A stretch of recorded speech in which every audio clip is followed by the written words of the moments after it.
Seguimos, vamos a echar un vistazo al mercado de divisas y materias primas de la mano de Sergio Ávila, analista de IG. Hola Sergio, ¿qué tal? Muy buenas tardes.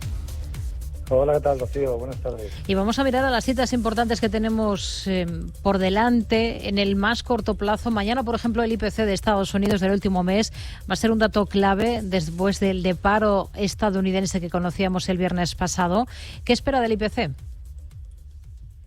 Bueno, esperamos que la inflación haya aumentado un 3,1% en el mes de noviembre, lo que supondría una décima menos que el aumento que tuvo en el mes de octubre, ¿no? Y esto ya serían 2 meses consecutivos de caídas en el aumento de los precios desde que repuntasen en agosto y septiembre. Por tanto, bueno, de confirmarse yo creo que será positivo, ya que el objetivo de la FED es que la inflación se sitúe en el 2% y todo lo que retroceda hasta ese nivel pues es acercarse a ese objetivo de inflación, ¿no?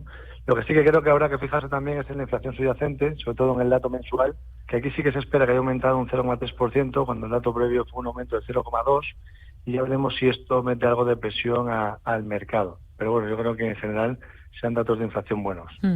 Además de ese dato de IPC, mañana arranca esa reunión de 2 días de la FED. ¿Qué tono espera encontrar en el discurso de Powell el miércoles?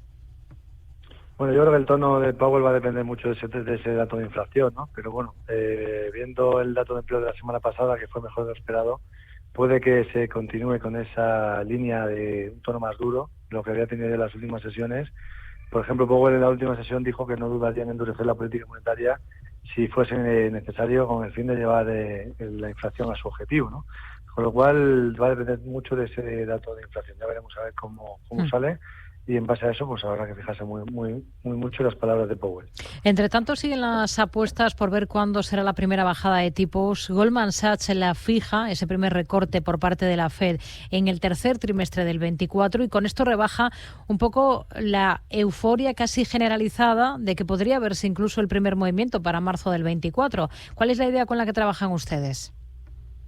Bueno, yo creo que el dato de empleo del viernes sí que cambió un poco la perspectiva general del mercado, que efectivamente esperaba esa bajada de tipos en marzo, y ahora lo que espera el mercado en general es que esta primera bajada ya sea en el mes de mayo. Si nos fijamos en los futuros sobre fondos federales, vemos cómo se descuenta con un 76,7% de que al menos se bajen 25 puntos básicos, pero como decimos, ya en mayo y no en marzo, ¿no? Como se esperaba anteriormente. Así que bueno, estos son los datos que seguimos nosotros y en esa línea nos encontramos también, ¿no? Esperamos que se atrase al mes de mayo. Además de esa cita con la FED, tenemos encuentro esta semana con el Banco Central Europeo y también con el Banco de Inglaterra. ¿Qué espera de ambas citas? Bueno, pues esperamos que el Banco Central Europeo mantenga los tipos sin cambio, en el 4% actual.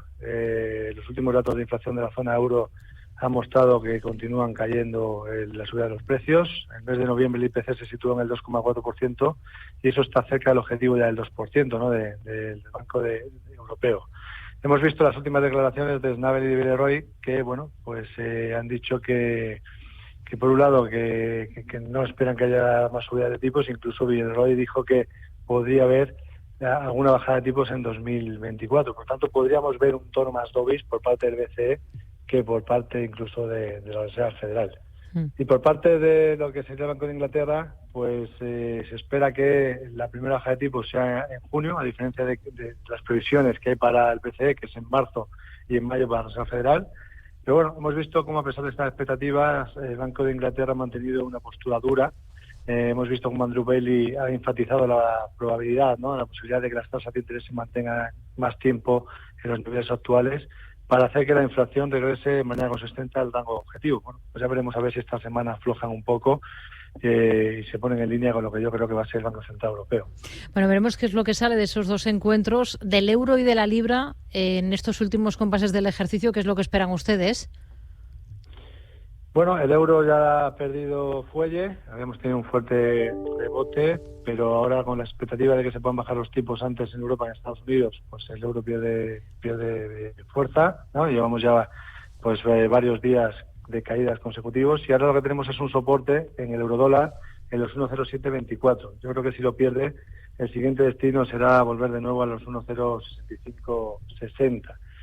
Yo mantendré la predisposición bajista mientras no supere los 1,0818, que sería la primera zona de resistencia importante y sería volver a recuperar la media a largo plazo. Sí.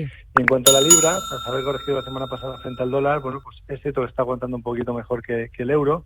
Una superación de los 1,26016 podría hacer que el rebote que había intentado pudiera continuar, pero yo creo que por otro lado, si pierde los 1,2500, veremos mayores caídas. Así que habrá que estar muy pendientes del dato de inflación de mañana porque probablemente mueva el mercado de divisas. A la espera de ese dato de IPC de mañana en Estados Unidos, ya tenemos hoy sobre la mesa el mismo dato en China. Baja un 0,5% en tasa interanual el IPC en noviembre, más de lo esperado. Se agrava la situación de deflación en el gigante asiático por ese triple golpe que suponen los precios de los alimentos, las correcciones en los precios internacionales del petróleo y la debilidad de la demanda interna, ¿no? Mientras muchos bancos centrales de todo el mundo intentan enfriar la inflación, China lucha este año contra la caída de los precios. Pues sí, la verdad es que China está teniendo bastantes problemas este año, ¿no? Está teniendo la crisis inmobiliaria, está viendo cómo la debilidad del comercio pues se está acrecentando. Veíamos como China venía teniendo crecimientos antes de la pandemia del COVID sostenidos por encima del 5% y ahora no es capaz de mantener ese crecimiento, ¿no? Por tanto, bueno, ahí estamos viendo cómo el índice chino, por ejemplo, el índice China 50 se está viendo golpeado últimamente, aunque es cierto que el Banco Central de China está intentando a través de estímulos pues mantener la economía y que pueda tener crecimiento, pero sí que es cierto que está teniendo bastantes problemas y ya veremos a ver cómo lo va solucionando. La llegada de Milei al poder en Argentina supone un freno a la yuanización de la economía. Argentina se va a centrar en el dólar. ¿Qué consecuencias tiene esto para esos planes chinos de fomentar el uso de su moneda en Latinoamérica? Bueno, yo creo que la economía argentina ya estaba bastante dolarizada antes de la llegada de Milei. Sabemos que los ciudadanos argentinos llevan tiempo ahorrando en dólares, o por lo menos lo intentan, ¿no? En una divisa que sea más estable que la suya propia, en la que la inflación te come todo tu poder adquisitivo. Y ahora es cierto que con Milei pues el acercamiento a Estados Unidos va a ser mucho mayor y por tanto se alejará más de China y del comunismo, ¿no? Porque sabemos que Milei pues es mucho más liberal. Pero bueno, a pesar de todo esto, pues todavía quedan muchos países en Latinoamérica afines a China y por ese lado es por donde China intentará que su moneda se use más, ¿no? Pero a pesar de todo esto, yo creo que lo tiene complicado China de poder desbancar al dólar, que es su objetivo al fin y al cabo, ¿no? Es difícil. Niveles clave ahora mismo, Sergio, en el crudo, que bueno, llegaba a perder la semana pasada incluso por momentos esa cota de los $75 el Brent. ¿Expectativas? Bueno, en el mercado de petróleo existen preocupaciones, ¿no? Por el debilitamiento de los fundamentos. Por un lado, a pesar de los esfuerzos de la OPEP Plus de recortar la producción, estamos viendo cómo hay países no pertenecientes a la OPEP que están aumentando su producción y por tanto inyectando más petróleo al mercado. Y luego, por otro lado, está la incertidumbre económica que tenemos a nivel global, ¿no? El crecimiento, fijándonos en el crecimiento de países como Estados Unidos y sobre todo China. Todo esto pues hace que la demanda, las expectativas de demanda pues se ensombrezcan un poquito y está haciendo que se presione a la baja los precios del crudo, que llevamos ya pues bastante tiempo con máximos y mínimos decrecientes. En el caso del Brent, bueno, pues tenemos dos niveles clave muy cerquita a vigilar. Ahora mismo pues hay algo de incertidumbre entre los inversores. Están esperando a ver también qué puede pasar con el dato de inflación de mañana. Pero lo que tendríamos es dos niveles a vigilar. Por debajo de los 75-65 el Brent, un cierre por debajo de esos niveles, yo creo que lo más probable es que volviéramos a los mínimos de la semana pasada, 73,70, y si vemos un cierre diario por encima de ese 76,42, pues ahí sí que podría haber, o podrían aumentar las probabilidades de que pudiera rebotar algo más hacia el entorno de los $79 por barril. Pero la presión es bajista y la sucesión de máximos y mínimos sigue siendo creciente, por tanto tenemos tendencia bajista en el petróleo.